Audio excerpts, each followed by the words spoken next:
exporting, and this is not just for solid minerals, this is a very crucial step, this 12 step. 12 steps. Number one is preparation. Preparation basically has to do with readiness for export. This is the most important part. You know, sometimes we focus so much on what is not important. This is the most important part for export process. If the customer is well prepared, he will know exactly what to do to promote. If you promote adequately, he will be able to get a purchase order. If you get a purchase order, then he can go and procure or produce, and then packaging and labeling. Packaging, one of the reasons I wrote this book, some of you have been tested, particularly those that are looking at export as a requirement plan. As a requirement plan, it's because of this packaging and labeling. Packaging and labeling. You know, because the challenge is that many exporters don't know their product. Look at it. Many exporters don't know their product. And it's important you know what they are supposed to know about the product, because that's not that give you comfort as to whether they are ready for this treatment or not. So, what does it mean to know the product? For me to know the product, I need to know, number one, the purpose of the product. By purpose, I mean the use of the product. Number two, I need to know the parameters of the product. Parameter means quality specification of the product. I need to know the potential demand, potential market demand. I need to know the paperwork involved, the documentation requirements for me to export the item. I need to know the pricing. How do I calculate an item for company pricing? I need to know the purchaser. Who are those that buy in the target export market? More importantly, I need to know the pitfall, what can go wrong. And then, of course, I need to know the packaging. So if a customer that knows his product needs to know all this about each product. That's actually why I wrote this book, the one on agri and the one on solid minerals.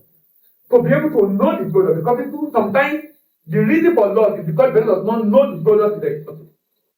If he knows the product well enough, he will know exactly what he needs to do and what to prevent, what to avoid, to be able to ensure that the product is in order. Now, the good thing about solid minerals is that the risk of filtering, stealing, getting spoiled is very low for solid minerals. Very, very low for solid minerals.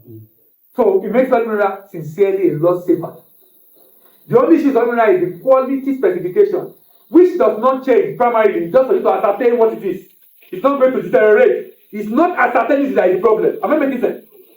If I ascertain it, I know this is it, then I'm fine. Then I trade it on it. What the problem is that when I buy based on the quality specification, and eventually I'm discovering that the quality is not what I'm expecting. So that means if I'm going to be funding trading, then my fund disbursement is going to be based on quality specification ascertained. Now, ascertained by who? Ascertained by the buyer designated inspection agent. Not just any inspection agent. That means if the buyer put in contract LGA, who is inspecting Nigeria? LGA. Am I making sense? Because sometimes this happens a lot for every commodity. The collateral manager is the one doing inspection. But the buyer has a designated inspection agent. Basis for which payment will be made. That we are still going to have to test again.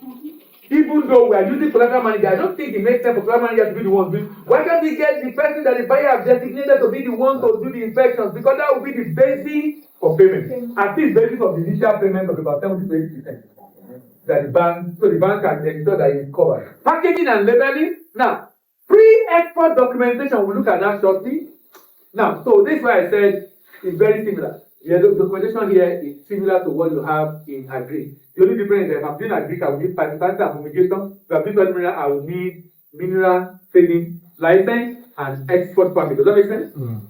Am I making sense? Yeah. So, but all the other documents, certificate of origin is the same, NXT, performance invoice, export certificate, all other documents, a lot of them are pretty much the same. So, pre-export documentation, post clearance and inspection at the origin country, then post-export documentation. Here you have NXT, you have the NET, you have the performance invoice to print, but here you have the bill of lading invoice, packing list, and the like. Then, while the port shipment is going on, document is presented for payment. Document presentation can be to the buyer of the bank, depending on the payment method. So the payment method is cash against document, which is a glorified open account. It's a glorified open account. Or It is now due for collection. Now, how do you know the difference? If you see a contract, we can see CAD in a contract and the CAD might mean open account. You might see CAD in a contract and the CAD might mean due for collection type. How do you know the difference? If a contract says CAD and it's stated that if you send document to a bank, that will be a due for collection type. But if the contract says CAD but it's not stated that if you send document to a bank, that will be what? An open account. So that statement in the contract will let us know if it's a due for collection transaction or is an open account transaction. Because this is summary now. This summary, so if you are financing, where is your interest? Where does your interest lie? Your interest lies in purchase order. Your interest lies in procurement and production. Your interest lies in packaging and labeling. Your interest lies in pre-export documentation. Your interest lies in this document, particularly if you are doing processor financing, and your interest lies in the payment. Coming back. 3, 4, 5. Now, and I'm talking now generally export, not just terminal. 3, 4, 5, 6. If 6 is okay, 7 will be fine. 7 will be fine, 8 will be fine. 8 because if you are doing post export, you need to build up trading. You are interested in this document, but if you are doing pre-export, this might not be. You are still interested, even in pre-export, you are interested. Because you need this as evidence of money you are where you are calling. 8 is there. Printing of document, so the payment at the end of the day, depending on whatever happened here. Because the printing of document is important too. Yes, it's important because if you are funding, you want to enjoy it, then the person will pay. And of course, the payment.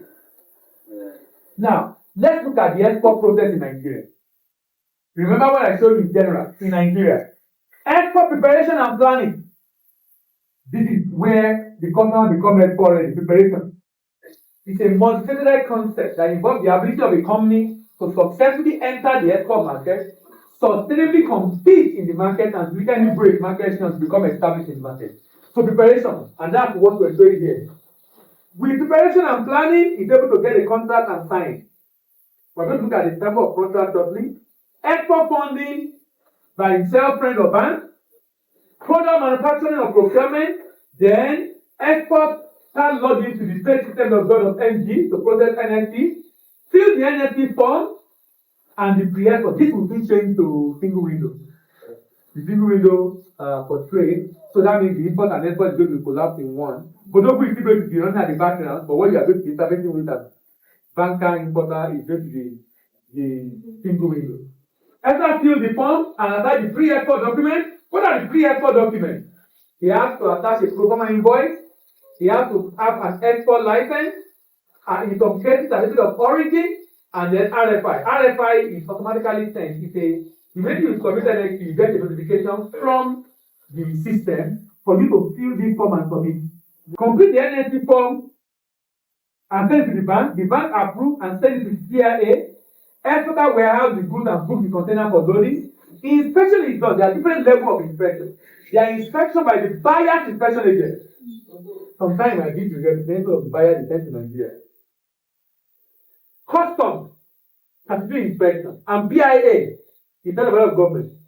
Then the BIA notify next fee value to the exporter. And the exporter will pay the next fee.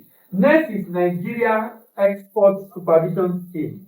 Is 0.5% of the FOB value. 0.5% of the FOB value.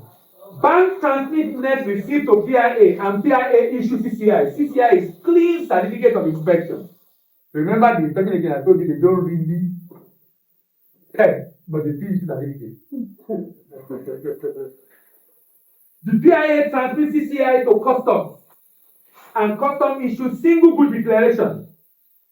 No matter the number of containers being shipped, there is a single document that combines every together in one document, single good declaration. Customs clear the good for export and transmit SBD to the shipping line. Between this place and this place, CBN is somewhere there. Even though it's not open for everybody to know. If you are notorious or not impartial, CBN can block you at the point. So the NSC will not be approved. So things cannot break. So the shipping line needs CBN approval here for this to happen. And until CBN allow it to go at the back end, the shipping line will not be good on board the vessel. Post-export documentation done by exporter. What are the post-export documentation now? Bill of lading, invoice, packing list, inspection report, certificate of origin, any other document the buyer requested for in the contract. Any other document the buyer requested for in the contract. So the document now is delivered to exporter's bank. So Post Bank send it to the importer's bank. Importer's bank effects payment and the account of the exporter is credited. So this process is what is being expanded here because it is general for anywhere in the world. But here is the Nigerian version.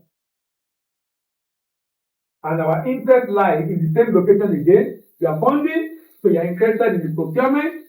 You are funding, you are interested also in the inspection report. You are funding, you are also interested in the documentation and who the document is being presented.